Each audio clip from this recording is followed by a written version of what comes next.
നമ്മുടെ വീട്ടിൻ്റെ അടുത്ത് തന്നെയുള്ള ഒരു കല്യാണ വീഡിയോ ഒക്കെ ഷൂട്ട് ചെയ്യുന്ന ഒരു ഫ്രണ്ട് ഉണ്ട്. ഓൻ്റെ അടുത്ത് പറഞ്ഞിട്ട് പാട്ട് എങ്ങനെയൊക്കെ ഷൂട്ട് ചെയ്ത് ഓറഞ്ച് മീഡിയയിൽ റിലീസ് ചെയ്തു. ഒരു പെരുന്നാൾക്ക് റിലീസായത്.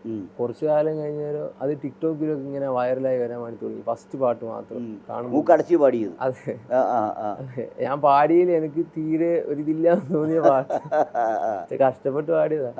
അപ്പൊ അങ്ങനെ അത് ഹിറ്റായി വരാൻ തുടങ്ങി. അപ്പോൾ പിന്നെ ഭയങ്കര ഹിറ്റ് ടിക്ടോക്കിലും എല്ലാത്തിലും കാണുന്ന ആൾക്കാരൊക്കെ അതാ നിന്റെ പാട്ടിൽ കണ്ട് അങ്ങനെയൊക്കെ പറയാൻ തുടങ്ങി. പിന്നെ ആൾക്കാർ ഫുൾ വെർഷൻ ചോദിക്കാൻ തുടങ്ങി. മാച്ചപ്പിൽ കട്ടല്ലേ ഉള്ളൂ.